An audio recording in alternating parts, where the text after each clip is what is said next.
नमस्कार दोस्तों। देखिए मित्रों, आज हम माध्यमिक शिक्षा बोर्ड की सामाजिक विज्ञान की जो 10वीं क्लास की पुस्तक है उसका चैप्टर 3 अध्याय तीसरा है अंग्रेजी साम्राज्य का प्रतिकार और संघर्ष। इसका पाठ फर्स्ट पढ़ने वाले हैं और बहुत ज्यादा महत्वपूर्ण है। बहुत अच्छे से देखिएगा इस चैप्टर को। इसके साथ ही जो लास्ट चैप्टर हमने पढ़ा था उसमें से आपको एक क्वेश्चन का जवाब देना है कि जो शिवाजी महाराज थे, छत्रपति शिवाजी, उनका राज्याभिषेक रायगढ़ में कब होता है, आपको वो सन बताना है कि शिवाजी का राज्याभिषेक कब होता है। ये कमेंट करके बताइएगा। और इसके साथ ही आज हम शुरुआत करते हैं इस अध्याय की, बहुत ज्यादा महत्वपूर्ण है। तो आज का हमारा चैप्टर है अंग्रेजी साम्राज्य का प्रतिकार और संघर्ष। देखिए मित्रों, आपने जो फर्स्ट चैप्टर पढ़ा था इस 10वीं क्लास की पुस्तक में, वो था प्राचीन काल से 1206 तक का। सेकंड चैप्टर जो था उसमें सल्तनत काल और मुगल काल, वो आगे। अब तीसरा है, ये आपके आधुनिक भारत से संबंधित है। तो बहुत अच्छे से देखिएगा। देखिए बहुत ज्यादा महत्वपूर्ण है ये। क्या है इसमें कि पश्चिमी देशों ने अपने आर्थिक उद्देश्यों को पूरा करने की दृष्टि से अलग अलग देशों में अपने उपनिवेश बनाए और बाद में अपना साम्राज्य स्थापित किया। भारत में ब्रिटिश उपनिवेशवाद की शुरुआत छल कपट, अत्याचार व शोषण से हुई। भारत प्राचीन काल से ही एक समृद्धशाली देश रहा है, अतः विश्व के अन्य देशों के साथ ही अंग्रेजों की भारत पर सदैव निगाहें रही हैं। शीघ्र ही वे व्यापारी से शासक बन गए। अंग्रेजों के कारण भारत की सामाजिक, आर्थिक व सांस्कृतिक व्यवस्थाओं को आधारभूत क्षति पहुंची। तो मित्रों, ये कहना चाह रहा है कि जो वेस्टर्न कंट्री है, जैसे ब्रिटेन है, फ्रांस है, डच है, ये कंपनियां, ये देश यहाँ व्यापारिक रूप में आए। और मुख्य रूप से ब्रिटेन की बात कर रहे हैं हम। शुरुआत में यहाँ आए एक व्यापारी बन के और धीरे धीरे पूरे भारत के क्या बन गए, शासक बन गए। तो 1757 से 1857 तक ऐसी कौन कौन सी महत्वपूर्ण घटनाएं हुई वो हम देखने वाले हैं। 1757 ईस्वी से 1857 ईस्वी तक स्वतंत्रता की चेतना। 23 सितंबर 1600 ईस्वी को ब्रिटेन के प्रमुख व्यापारियों ने एक संयुक्त पूंजी उद्यम के रूप में the governor and company of merchants of London trading into the east Indies के नाम से ब्रिटिश ईस्ट इंडिया कंपनी की शुरुआत की। 31 दिसंबर 1600 ईस्वी को एलिजाबेथ प्रथम ने इस कंपनी को पूर्व के साथ व्यापार करने का अधिकार पत्र दिया। मित्रों, ये क्वेश्चन बहुत महत्वपूर्ण है। मैंने आपसे एक बार पूछा था, यहाँ यूट्यूब पे पूछा था कि जब ईस्ट इंडिया कंपनी की स्थापना होती है उस समय भारत का मुगल सम्राट कौन था। क्वेश्चन सिर्फ यही था कि जिस समय ईस्ट इंडिया कंपनी की स्थापना होती है उस समय भारत का मुगल सम्राट कौन था। अब कब हुई है ईस्ट इंडिया कंपनी की स्थापना? 31 दिसंबर 1600 ईस्वी को। तो 1600 ईस्वी के अंदर भारत का मुगल सम्राट कौन है? अकबर की मृत्यु 1605 में होती है। तो उस समय भारत का मुगल सम्राट कौन था? अकबर। अब कई इसमें कंफ्यूज हो जाते हैं कि यहाँ जो अनुमति ली थी वो तो जहांगीर से ली थी। अनुमति का क्वेश्चन में पूछा ही किसने है? सीधा सा क्वेश्चन है कि जिस समय ईस्ट इंडिया कंपनी की स्थापना होती है भारत का मुगल सम्राट कौन है। तो ईस्ट इंडिया कंपनी की स्थापना ब्रिटेन में हो गई 1600 में। उस समय भारत का मुगल सम्राट कौन है? अकबर है। अगर वो फिर कुछ और पूछे कि ईस्ट इंडिया कंपनी ने भारत में प्रवेश करने के लिए किस मुगल सम्राट से अनुमति ली, तो फिर आप आगे जहांगीर, फिर ये क्वेश्चन चेंज हो जाएगा। तो क्वेश्चन को हमेशा समझने का प्रयास करें कि वो पूछ क्या रहे हैं। और ये 31 दिसंबर 1600 आपको ध्यान में रखना है। एलिजाबेथ प्रथम आपको ध्यान में रखना है। कौन सी महारानी ने? एलिजाबेथ प्रथम ने इसको अनुमति दी कि पूर्वी देशों के साथ आप व्यापार करो। 1612 ईस्वी में सूरत में ईस्ट इंडिया कंपनी ने स्थायी व्यापारी कोठी की स्थापना की। 1604 में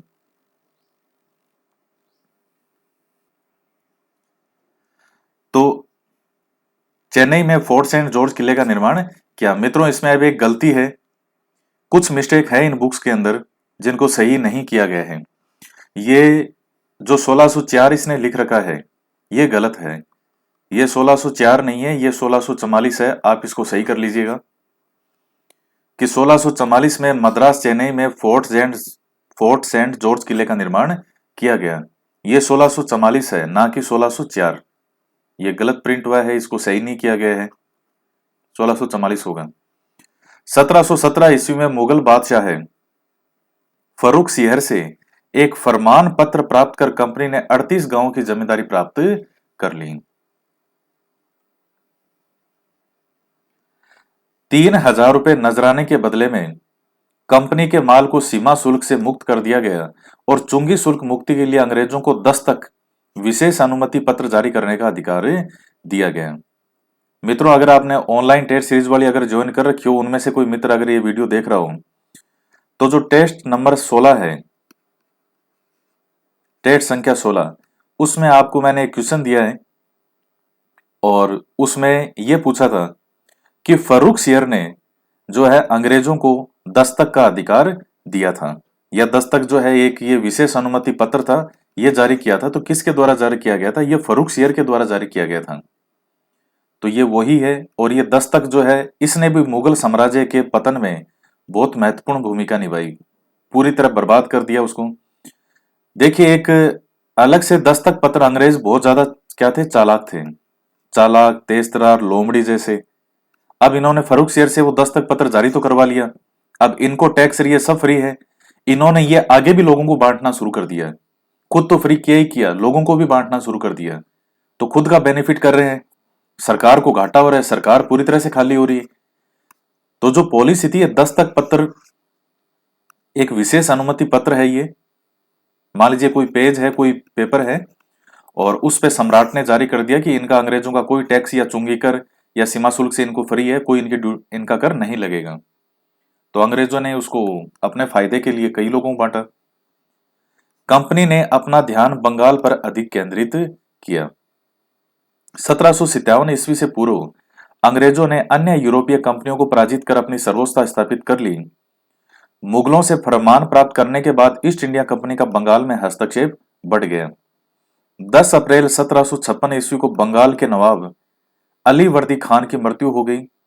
उसका उत्तराधिकारी छोटी पुत्री का पुत्र सिराजुद्दौला नवाब बना।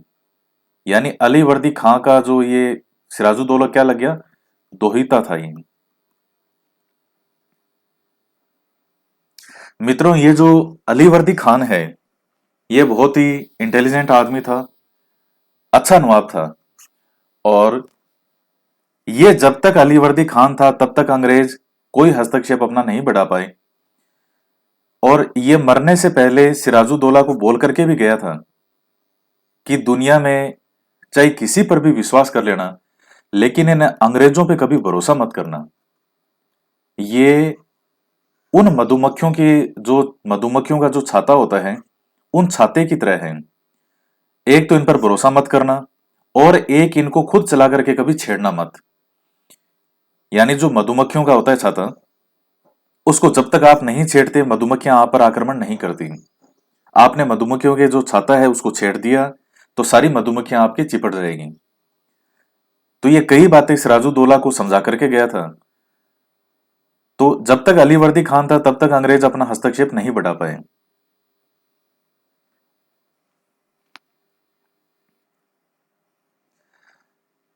तो ये हो गया, अली वर्दी खान की मृत्यु हो गई, उसका उत्तराधिकारी बन गया सिराजुद्दौला। जबकि पूर्णिया का गवर्नर शौकत जंग भी नवाब बनना चाहता था। अंग्रेजों ने अवसर का लाभ उठाकर नवाब के विरोधियों को संरक्षण देना प्रारंभ कर दिया। आर्थिक मामलों को लेकर नवाब और अंग्रेजों के मध्य काफी मतभेद हो गए, जिसके परिणाम स्वरूप 23 जून 1757 को प्लासी का युद्ध हुआ, जिसमें अंग्रेजों की विजय हुई और नवाब मारा गया। अंग्रेजों ने बंगाल का नवाब मीर जाफर को बना दिया। इससे बंगाल में अंग्रेजों की सर्वोच्चता स्थापित हो गई। तो मित्रों, 1757 में जो प्लासी का युद्ध होता है, और ये युद्ध ना होकर के केवल एक मजाक था, नाम मात्र के लोग इसमें मरे थे। और जो बंगाल का ये जो मीर जाफर होता है, ये सिराजुद्दौला का मुख्य सेनापति, इसने सिराजुद्दौला के साथ गद्दारी की, और बेचारा सिराजुद्दौला जो है उसके कुछ समझ ही नहीं आया कि वो क्या करे और क्या नहीं करे, और इस सिराजुद्दौला को मार दिया जाता है। तो इस 1757 के प्लासी के युद्ध के अगर हम वैसे नुकसान देखें कि आर्थिक रूप से क्या नुकसान हुए, सैनिक रूप से क्या नुकसान हुए, तो वो उतने महत्वपूर्ण नहीं है जितना इस युद्ध ने राजनीतिक प्रभाव डाला। पूरे भारत का इतिहास बदल के रख दिया इस युद्ध ने। क्योंकि यहां से जो अब सत्ता है मेन रूप से किसके हाथ में आ गई? अंग्रेजों के हाथों में। और इसी बंगाल को आधार बना करके, क्योंकि बंगाल धन धान्य से परिपूर्ण, तो उस बंगाल को आधार बना करके और अपने आप को मजबूत इतना कर लिया कि 1764 में आप देखेंगे जो बक्सर का युद्ध होगा, इसमें तीन तीन सेनाओं को एक साथ पराजित कर दिया। मुगल सत्ता भी थी, अवध भी थी, बंगाल का नवाब भी था। तीनों को एक साथ मिल करके और अंग्रेजों ने पराजित कर दिया, तीनों की संयुक्त सेनाओं को। इतने मजबूत हो गए थे ये 7 साल के अंदर अंदर। और उसके बाद इसी बंगाल को आधार बना करके अंग्रेजों ने पूरे भारत को विजित कर लिया। फिर पूरा मैसूर, हैदराबाद, यहां से करते करते पूरा राजस्थान, सबको विजिट कर लिया, किसी को नहीं छोड़ा इन्होंने। 1760 ईस्वी में जब मीर जाफर अंग्रेजों की धनापूर्ति नहीं कर सका, तो अंग्रेजों ने मीर कासिम को बंगाल का नवाब बना दिया। नवाब बनने के बाद मीर कासिम ने बंगाल में प्रशासनिक पुनर्ग्रहण का प्रयास किया,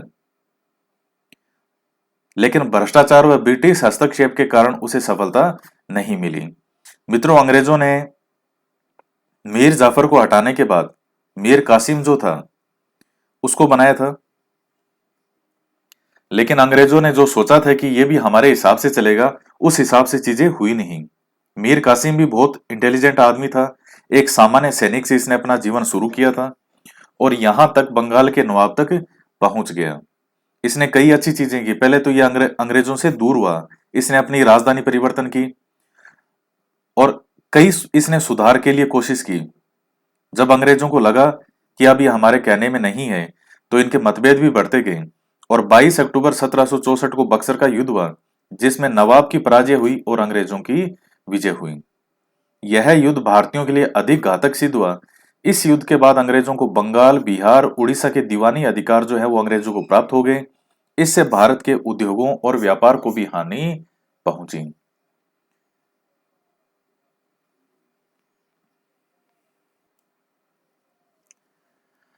अंग्रेजों का मराठा व मैसूर से संघर्ष। अब मित्रों, बंगाल पर अंग्रेजों का अधिकार हो चुका है।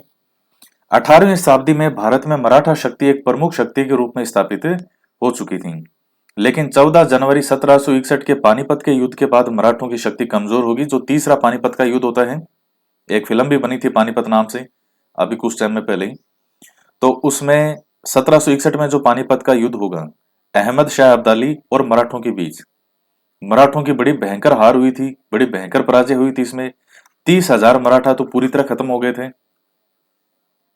लेकिन अभी भी मराठा फिर भी मजबूत स्थिति में है। अंग्रेजों को भारत पर अधिकार करने से रोकने वाली चुनौती कौन थे? मराठा ही थे। अब अंग्रेज मराठों को अपने अधीन करने का अवसर तलाश रहे थे। 1772 ईस्वी में पेशवा माधवराव की मृत्यु के बाद उसका भाई नारायण जो है ये पेशवा बना, लेकिन पूर्व पेशवा का चाचा रघुनाथ राव पेशवा बनना चाहता था। अब यह फूट शुरू होगी और इस फूट का जो है ये अंग्रेज फायदा उठाएंगे। देखिए मित्रों, रविंद्रनाथ टैगोर जो हैं, उनका एक कथन है, एक लाइन है जो कि बहुत महत्वपूर्ण है और वो कई बार मैं बोलता भी हूं। रविंद्रनाथ टैगोर हमेशा ये कहते थे कि शैतान घर में तभी प्रवेश करता है जब उसे प्रवेश करने का मौका दिया जाए। ये लाइन बहुत जगह सूट होती है और यहां भी यही चीज है। यहां शैतान से मतलब है अंग्रेज से। और अंग्रेज कैसे प्रवेश कर पा रहे हैं, धीरे धीरे ये कैसे खोखला कर पा रहे हैं हर राज्य को, उसकी वजह है कि यहां के लोगों ने इनको मौका दिया कि आप आओ और अपना हस्तक्षेप करो। अगर लोग मौका ही ना देते, आमंत्रण ही नहीं करते, इनडायरेक्टली या डायरेक्टली, तो ये जो अंग्रेज नाम का शैतान है ये कभी भी हिंदुस्तान में प्रवेश ही नहीं कर पाता। तो इनकी लाइन हमेशा मुझे याद आती है, बिल्कुल बहुत सटीक बैठती है हर जगह, कि शैतान घर में तभी प्रवेश करता है जब उसे प्रवेश करने का मौका दिया जाए, वरना प्रवेश नहीं कर सकता। तो अब ये देखिए, 1761 में पानीपत का युद्ध हुआ। मराठे कमजोर जरूर हुए, लेकिन अंग्रेजों की तुलना में अभी भी मराठा बहुत मजबूत हैं। अब ये 1772 से देखिए क्या होगा। पेशवा माधवराव की मृत्यु होगी, उसके बाद उसका भाई नारायण राव पेशवा बन गया। लेकिन जो पूर्व पेशवा का चाचा था रघुनाथ राव, वो भी पेशवा बनना चाहता था। अंग्रेजों को अब मराठा राज्य में फूट डालने का अवसर मिल गया। अंग्रेजों और रघुनाथ राव के मध्य 6 मार्च 1775 को सूरत की संधि हो गई। ये हो गई संधि, शुरुआत होगी मराठों के अंत की, जिसमें अंग्रेज रघुनाथ राव को पेशवा बनने में मदद करेंगे और पेशवा अंग्रेजों को बेसीन, सालसेट व सूरत की लगान का आधा भाग देगा। इस प्रकार रघुनाथ राव की महत्वाकांक्षा तथा बंबई सरकार द्वारा उसके साथ की गई संधि ने मराठों और अंग्रेजों के मध्य संघर्ष को अनिवार्य बना दिया। पहला आंग्ल मराठा युद्ध 1775 ईस्वी से 1782 ईस्वी के मध्य अंग्रेजों और मराठों के मध्य संघर्ष चला। इस संघर्ष में ब्रिटिश सेना संगठित मराठा सेना से परास्त हुई और 29 जनवरी 1799 ईस्वी में बड़गांव की अपमानजनक संधि करनी पड़ी। इसमें अंग्रेजों द्वारा विजित प्रदेश मराठों को वापस लौटाने पड़े तथा रघुनाथ राव को पुनः दरबार के हवाले करने तथा अंग्रेजों द्वारा 41,000 रुपये युद्ध हर्जानी के रूप में देना तय हुआ। मित्रों, जैसा कि मैंने आपको ऊपर बताया कि 1761 में भले ही पानीपत में मराठों की बहुत जबरदस्त और करारी हार हुई हो, लेकिन मराठे अभी भी बहुत मजबूत स्थिति में है और अंग्रेजों ने इसको अपनी ओर मिला लिया, इसको रघुनाथ राव को, और इन्होंने ये सोचा कि हम इनको बाकी को जो पेशवार है इनको पराजित कर देंगे। लेकिन अभी भी मराठा मजबूत है और 1799 में जो अंग्रेजों को है ये बड़गांव की अपमानजनक संधि करनी पड़ती है। विजित प्रदेश से वो मराठों को वापस लौटाने पड़े, हर्जाना भी देना पड़ा। तो पहला आंग्ल मराठा युद्ध समाप्त होता है। दूसरा आंग्ल मराठा युद्ध, यह संघर्ष 1802 से 5 तक चला। इस संघर्ष का कारण लॉर्ड वेलेस्ली की साम्राज्यवादी महत्वाकांक्षा तथा मराठा सरदारों का आपसी द्वेष रहा। इस संघर्ष में मराठा सरदारों ने अलग अलग अंग्रेजों से युद्ध किया और पराजित हुए।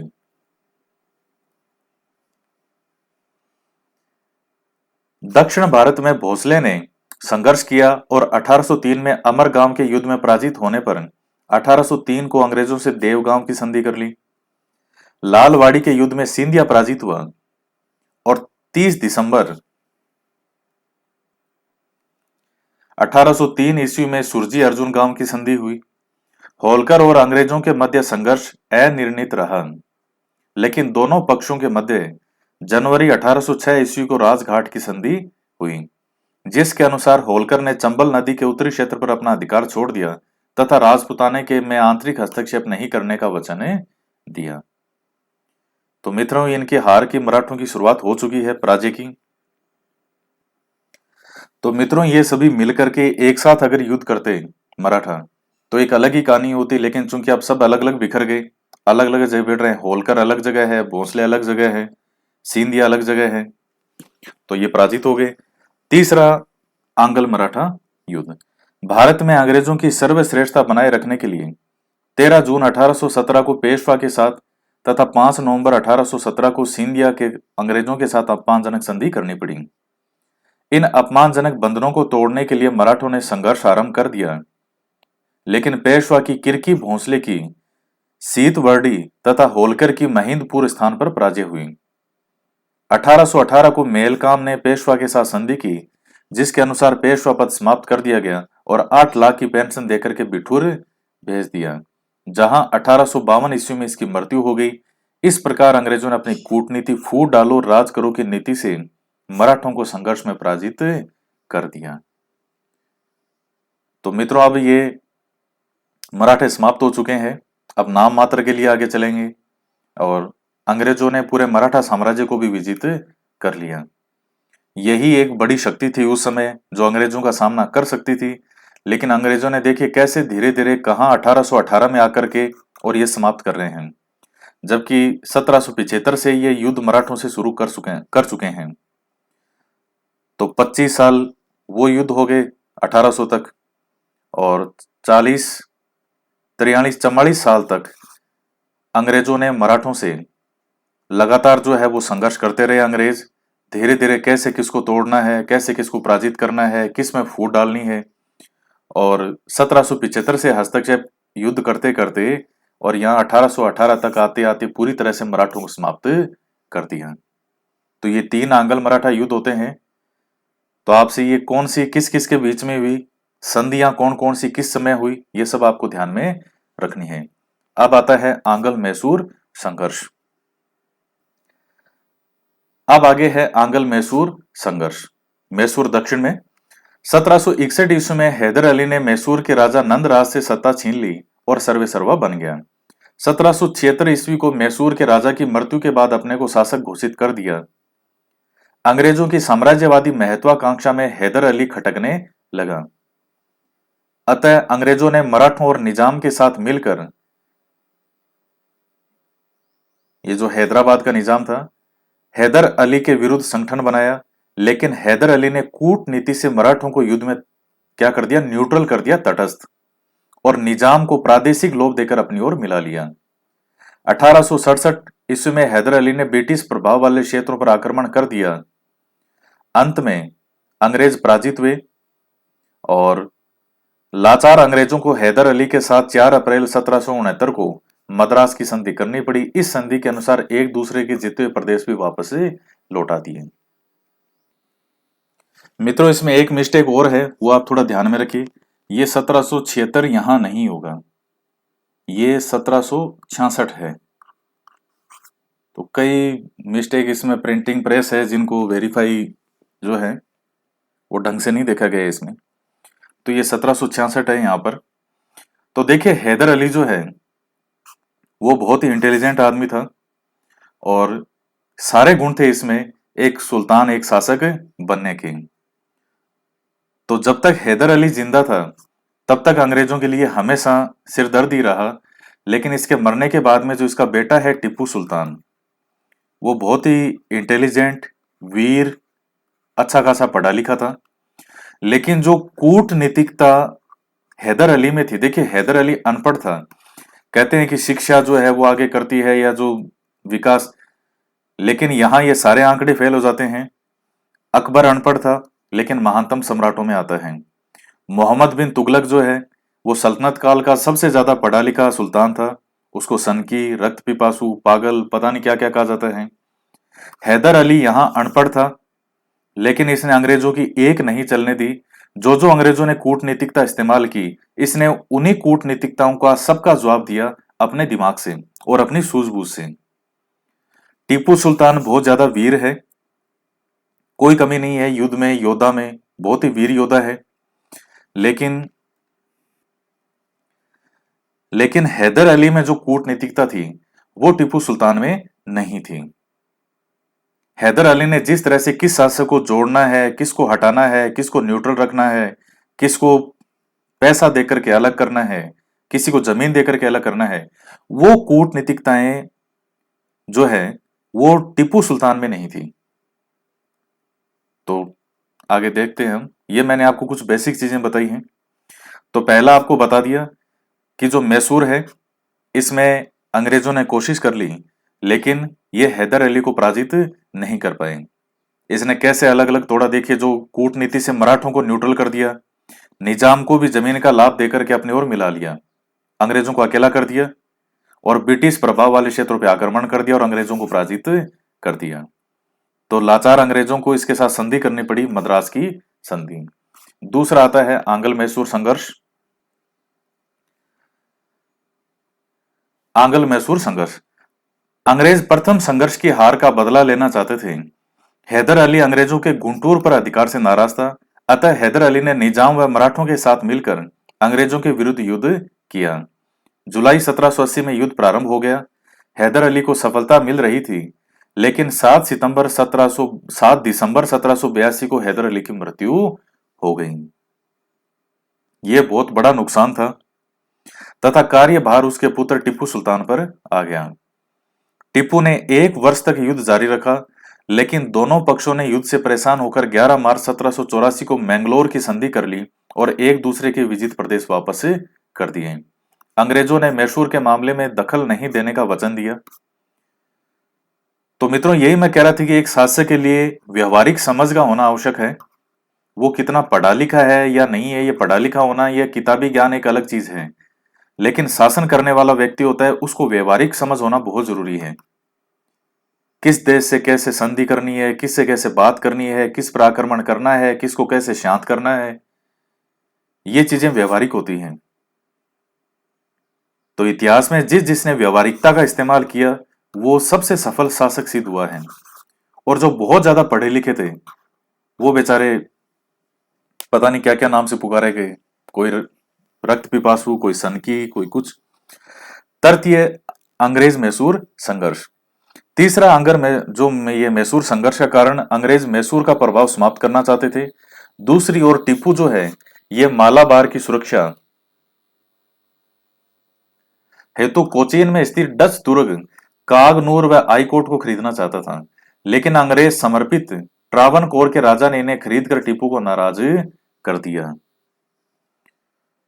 अप्रैल 1790 ईस्वी में टीपू ने ट्रावनकोर पर आक्रमण कर दिया और कार्नवालिस ने विशाल सेना के साथ मैसूर पर आक्रमण कर दिया। मित्रों, मैं आपको अभी एक चीज समझा रहा था व्यवहारिक समझ की, और ट्रावनकोर, मैं आपको यही चीज यहां समझाना चाह रहा हूं कि जो ट्रावनकोर का राजा, ट्रावनकोर मैसूर के सामने एक चिंटी के बराबर है। तो ट्रावनकोर की इतनी हिम्मत जो है वो कहां से हो गई कि उसने मैसूर को आंख दिखा करके और ये चीजें कर ली। यही टीपू सुल्तान मात खा गया और उसने जो है इस पे ट्रावनकोर पे आक्रमण कर दिया। ये ट्रावनकोर के पीछे ताकत थी किसकी? वो अंग्रेजों की ताकत थी। क्योंकि दूसरा जो आंग्ल मैसूर संघर्ष हुआ था उसमें यह था कि हम एक दूसरे के मामले में हस्तक्षेप नहीं करेंगे।